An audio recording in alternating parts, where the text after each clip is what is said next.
Also thank the Special Envoy for his briefing on the situation in the Eastern Democratic Republic of Congo and the Great Lakes region, as well as the delegations that spoke before me.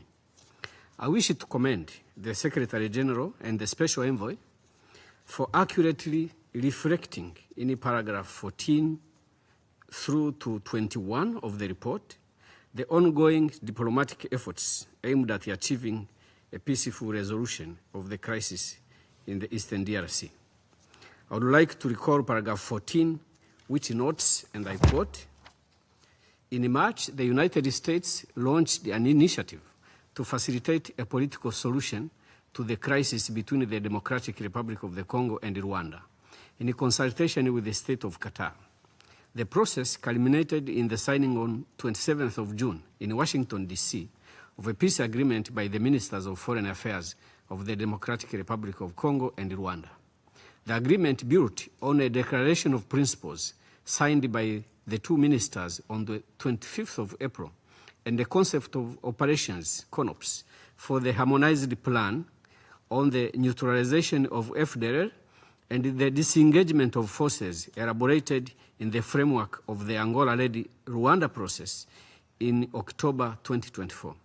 The parties committed to a prohibition of hostilities, respect for the sovereignty and territorial integrity of both states, the cessation of support to armed groups, the disengagement, disarmament, and conditional integration of non-state armed groups, peaceful dispute resolution, the return of refugees and internally displaced persons, as well as establishment of a joint security cooperation mechanism and a joint oversight committee.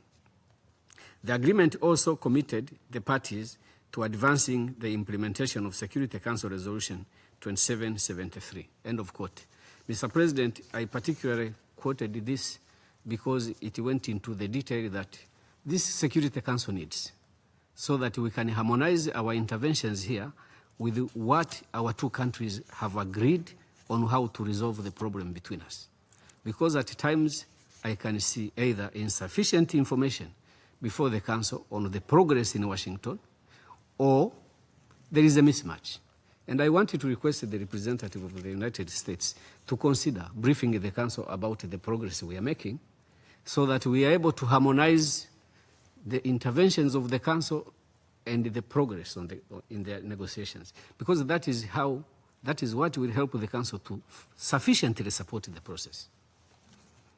So we have agreed between the Republic of Rwanda and Democratic Republic of Congo on how to resolve our differences. And we request the Council to support us in that process. Rwanda will implement our commitments within this framework of Washington Agreement, and we shall continue to support the Doha process. Rwanda reiterates its full commitment to the Washington Peace Agreement and to the complementary Doha Declaration of Principles facilitated by the State of Qatar, both of which represent critical steps towards sustainable peace and reconciliation in our region. We urge the Council and international partners to support these African-led and US and Qatari-facilitated efforts as they build upon the foundations of the peace, security, and cooperation framework, dialogue, mutual respect, and regional framework.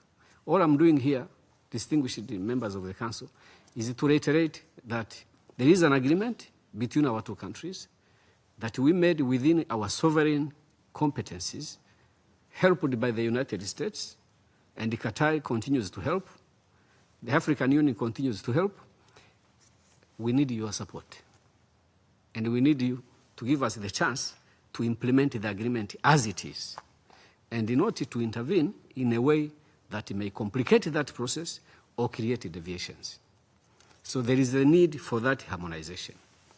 Finally, as I conclude, I note the report and the way it has reported on hate speech, on the question of FDLR, which is not a question about resources. It is a question about the existential threat it poses on Rwanda through its intent to commit genocide and its past when it was involved in the genocide. The question of the presence of mercenaries, the situation of refugees that have been in refugee camps for the past 28 years, none of these owned a mining site. These people who were cattle grazing, cattle, that was their lifestyle. But they have been in refugee camps for 28 years. And the attacks on civilian areas in Minembwe in particular, and the continued targeting of hate speech to Tutsis in the area of Uvira and in other parts of the DRC.